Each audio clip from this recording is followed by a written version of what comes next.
Yo halo, welcome back to channel Crossline. MU bertandang ke markas West Ham. Hasilnya apa? Menang? Tidak. Imbang bro. Hampir kalah itu. Kalau nggak golnya Sesko itu, wah nggak tahu dah. Dan ini berarti si mas-mas United Stand itu strand ya. Gak jadi potong rambut padahal tinggal satu pertandingan menang lagi ngelawan West Ham. Kasihan tuh orang. Jadi pohon kayaknya itu kalau sampai musim ini MU nggak bisa win streak 5 kali. Mending saran saya udah sih mas, nggak bisa diharapin itu MU sumpah. 4 kali win streak tiba-tiba keputus karena apa? Karena West Ham bermain dengan parkir bus. Sebenarnya sih nggak salah apa yang dilakukan West Ham, karena ya seperti yang kita ketahui MU itu selalu struggle menghadapi tim dengan strategi low block seperti West Ham tadi pagi ya. Dan Nuno Espirito Santo pintar sekali tahu kelemahan MU. Jadi buat tim-tim yang lain nih, kelemahan MU udah jelas kan. Dari dulu, dari zaman Ruben Amorim, Erik ten Hag sampai Ole, MU itu paling kesusahan ngelawan tim yang bertahan gitu. Struggle-nya MU melawan klub dengan low block dan pertahanan rendah itu bakal jadi PR yang sangat panjang lah bagi Michael Carrick sebagai caretaker ya. Siapa tahu ketika dipikirkan oleh Michael Carrick, para pemain bisa tahu oh bagaimana sih cara membongkar pertahanan tim yang sangat rapat gitu. Ya kita fair-fairan aja.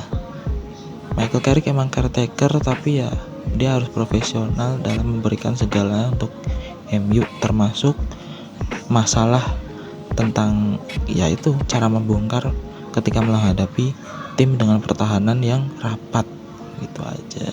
Dan nggak ada salahnya juga ada beberapa rotasi, karena setelah gue lihat-lihat sejak awal dia debut di MU jadi pelatih, dia tuh lebih sering menghadapi tim ketika pertandingannya 1 kali seminggu gitu, enggak yang lebih dari 1 kali seminggu. Jadi kebugaran pemain juga harus diperhatikan, makanya bisa dipertimbangkan rotasi gitu. Saran gue, MU harus reset. Michael Carrick pemain MU harus reset supaya di pertandingan selanjutnya hasilnya bisa lebih baik dari ini gitu loh.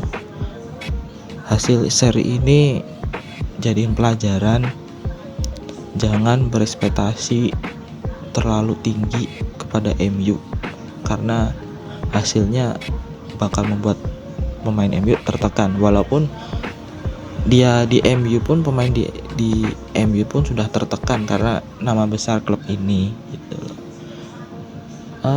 Untuk para pemain dari MU gue cukup suka dan cukup menandai Senne Lammens yang tampil kokoh walaupun kebobolan 1.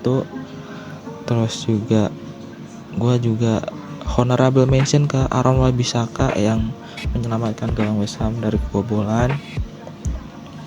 Juga tentunya strateginya West Ham yang sangat memperhatikan permainan MU akhir-akhir ini.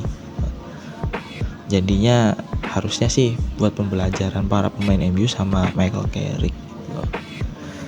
Dan soal wasit, jujur ada keputusan yang mungkin bisa diperdebatkan, di golnya Casemiro yang dianulir sama momen Amad Diallo dijatuhkan gitu loh. Bisa diperdebatkan lah. Sekali lagi gue bukan expert, ini cuma opini gue yang merupakan fans MU, mewakili fans-fans yang gak terlalu tahu detail soal permainan, strategi, statistik segala macam. Hanya beropini saja. Kalau emang ada yang kurang atau salah informasi, mohon dikoreksi, bisa dikomentar juga. Dan mungkin segitu aja video pembahasannya pertandingan MU. Gua lagi-lagi berharap MU bisa bounce back dengan hasil tadi, supaya pertandingan selanjutnya bisa lebih baik lah. Oke, mungkin segitu videonya. Jangan lupa tonton video-video selanjutnya di channel Crossline. Jangan lupa like, comment, and subscribe guys. Bye bye.